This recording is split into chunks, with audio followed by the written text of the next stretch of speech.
This is 7 News. Tonight, protesters target the Premier over land rights. A plea from the Perth mother whose daughter was killed by a hoon driver. It's just so heartbreaking. A Queen of the Sea arrives in Fremantle. And the eagle who's been dubbed the next Chris Judd. From the studios of 7 Perth, Ardon and Susannah Carr. Good evening. The Premier was at the centre of an angry protest in Kings Park today. In scenes reminiscent of the Australia Day protest in Canberra, demonstrators surrounded the building he was in and started banging on the windows. Security guards escorted Mr Barnett to his car. Blake Johnson reports. Through the glass of the State Reception Centre, protesters spot Premier Colin Barnett as he walks downstairs. A furious group of more than 50 people surround the building as a big team of security guards and police officers keep watch. This is our country. I understand. It's the people. You don't understand. Soon, the noise was too much. A news conference on the other side of the glass was cut short.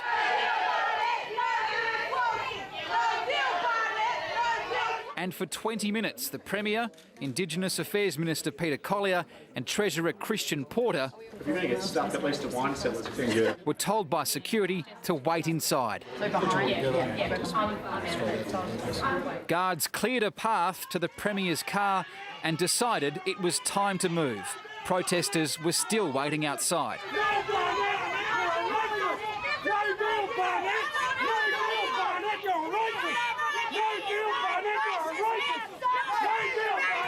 A quick smile from the Premier and he was raced away in a car.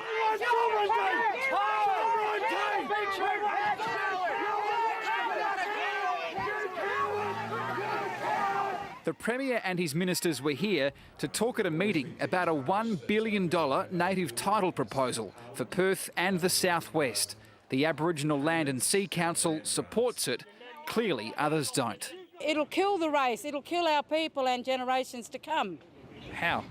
How? Because of the way that they're going about it. Marianne Mackay was part of the crowd. She was also in Canberra on Australia Day when the Prime Minister was confronted by protesters. We don't want the government's money, we want our land. Everything they're offering is what they should be giving us as Aboriginal people anyway.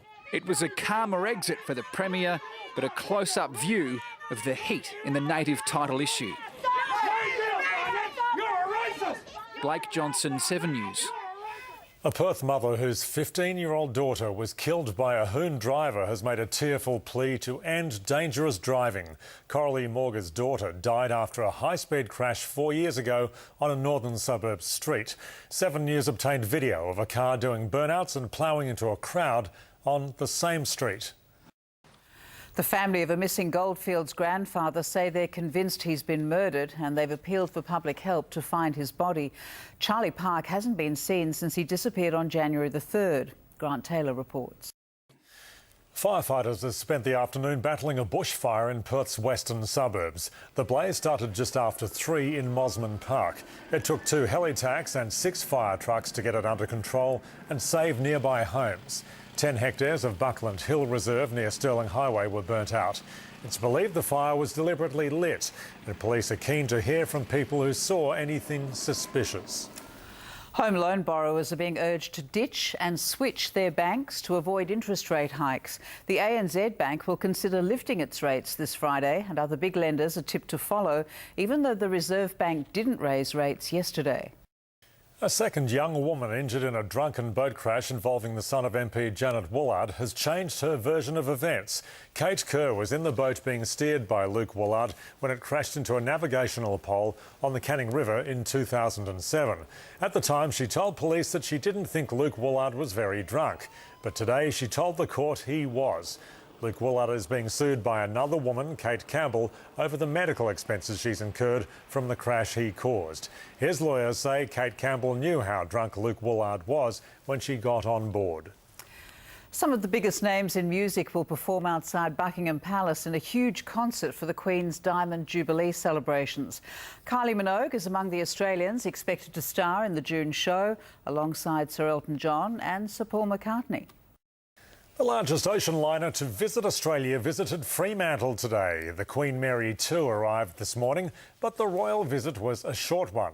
The luxury liner has already left for a trip around Australia. Before it departed, Sally Bowery went aboard to sample luxury on the high seas. In Seven's Money Watch, the Australian share market rose today, but investors remain cautious as bailout talks continue in Greece. The ASX 200 gained 16.5 points. Wall Street finished above its highest closing level since May 2008.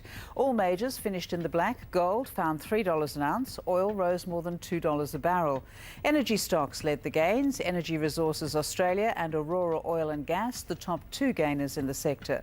In other news, Alcoa said it was placing its Point Henry aluminium smelter under review, putting 600 jobs at the Victorian plant at risk.